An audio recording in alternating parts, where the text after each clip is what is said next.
আজকে আমি আপনাদের আমার ফেভারিট একটা ডাল চিংড়ি রেসিপি তৈরি করে দেখাবো। এখন ডাল চিংড়ির ডাল আমরা কেন ভাজি আপনি জানেন?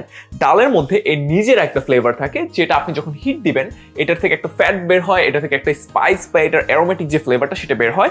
এই জন্য আমরা সবসময় ডালটাকে ড্রাই একটা হিট দিয়ে নিই, তারপর আবার ওয়াশ করি, কারণ এটার মধ্যে অনেক বালি বালি একটা, না বালু বলতে হবে, বালু বালু একটা ভাব থাকে। এই জন্যই যাক, চলুন রেসিপি শুরু করা যাক। যাক, প্রথমে প্যান বেশি হিট দেওয়া যাবে না, একদম হালকা হিটে আমি আমার মুগ ডাল নিয়ে নিতেছি।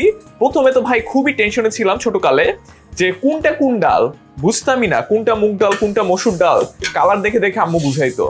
যাক, একদম লো হিটে ভাজবো আর সুন্দর একটা ফ্লেভার আসতেছে। আর আমি বলতে ভুলে গেছি, 250 গ্রাম ডাল নিছি আমি এখানে। বাসায় তো ভাই রান্না বান্না কম করছি বুঝছেন, প্রথম প্রথম যখন ডাল রান্না করতাম এই যে এমন ভাজতে যা পুড়ে দিতাম, আম্মু দেখলে শিওর ধরে পিটাইতো। যাক, হয়ে গেছে সুন্দর কালার, মানে বলা যাবে না কারণ একই কালার মনে হইতেছে, বাট আমার এখানে হালকা বোঝা যাচ্ছে যে একটা পিঙ্কিশ ভাব আসছে। যাক, এটাকে আমি ওয়াশ করে এবার এটার মধ্যে একটু পানি দিয়ে কুক করব। যাক, এবার ডাল ধোয়ার পরে আবার এটাকে প্যানে দিয়ে দিচ্ছি। এরপর পর্যাপ্ত পরিমাণ পানি, হ্যাঁ পর্যাপ্ত পরিমাণের বেশি দিয়ে দিচ্ছি, আপনারা পর্যাপ্ত পরিমাণই দিয়েন।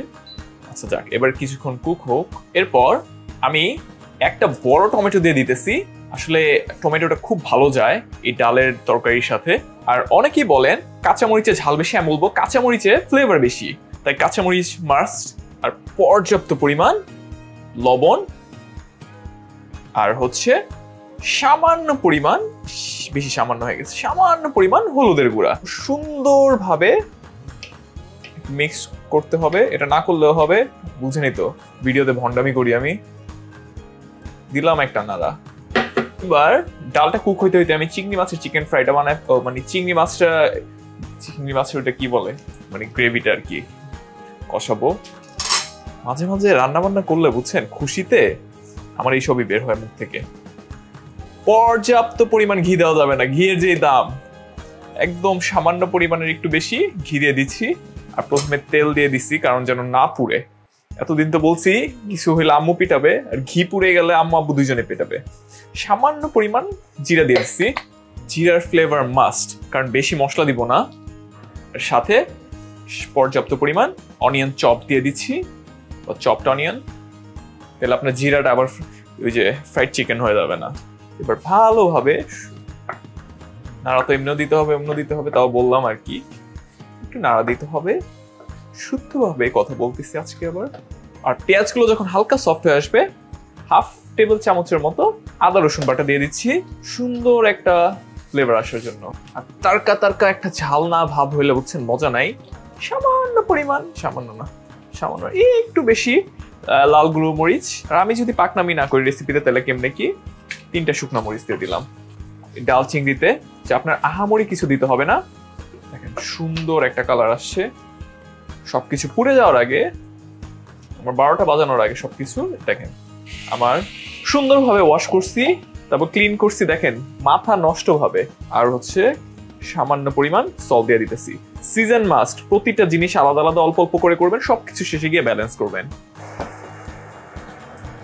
এইবার চিংড়িগুলো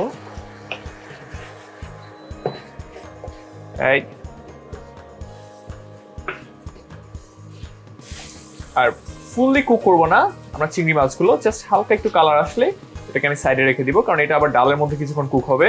জাস্ট এই তারকার ফ্লেভারটা যেন চিংড়িতে যায়, এই জন্য আমি আলাদাভাবে চিংড়িটা করলাম। অনেকে আবার কি করে একসাথে ওই যে প্রেসার কুকারে দিয়ে ড্রিম করে নামায় ফেলে, ড্রিম করে বলে নামায় ফেলে, মাথা মুথা গেছে আমার খুশিতে। আর সামান্য পরিমাণ কুক করব, কারণ আমি শ্রিমগুলো টার্গেট হচ্ছে 70% কুক করে আমি এটাকে সাইড করে দিব, কারণ এই হিটে আরো কুক হতে থাকবে। যাক, দেখেন কুক হয়েছে সুন্দরভাবে, কালার দেখতে পাচ্ছেন না। এবার আমি সাইডে রেখে দিই এটা। আমার ডালও কুক হয়ে আসছে। এইবার আমার সেই তারকাটা চিংড়ি মাছের চিকেন ফ্রাইটা দিয়ে দিব। কয়বার বললাম আছে, কি আসতেছে মাথায়। যাক, নেক্সট রেসিপি আপনাদের তাইলে চিকেন নিয়ে কিছু দিব না ইনশাল্লাহ। জাস্ট একটাই কাজ শেষে লবণটা একটু চেক করবেন, বাকি সব মাশাআল্লাহ। আর কিছুক্ষণ কুক করব। দেখেন বাবুর্চিরা এমন করতো, পানি দিয়ে পুরাতন প্যানটা যখন আরেক প্যানে দিত এইভাবে ধুয়ে দিত। এটা আপনাদের আজকে দেখাইলাম সিক্রেট আমাদের। আমি যখন ইন্ডিয়াতে খাইতাম সবাই শেষের দিকে একটু কারি লিভ ছিটিয়ে দিত, ফ্রেশ থাকলে ফ্রেশ, যদি ড্রাই থাকে ড্রাই, যদি না থাকে নাই, ধনিয়া পাতা দিয়ে দিবেন। কিন্তু টেনশনের কিছু নেই, কুক তো আগেই হয়ে গেছে। আরো প্রায় 8 মিনিটের মতো কুক করব, 8 থেকে 10 মিনিট। ডাল আর একটু হবে, আর আমার চিংড়ি মাছটা যেহেতু একটু মানে জাস্ট সতে করেছিলাম, মানে শ্যালো বলা যায়, হালকা একটু হিট দিয়ে একটু কালার এনেছিলাম। সো দুইটাই কুক হোক, এখনো শেষ হয় নাই, আর একটু শুকাবে পানিটা, দেন রেডি হয়ে যাবে।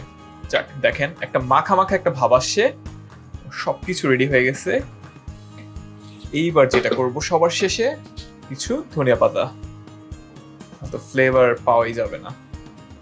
আর এই তৈরি হয়ে গেল আমার ডাল চিংড়ি।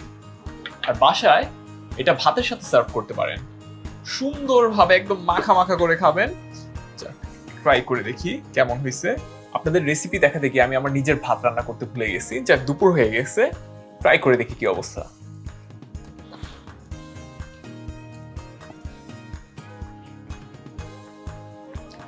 বাসায় অবশ্যই ট্রাই করে জানাবেন কেমন হয়েছে।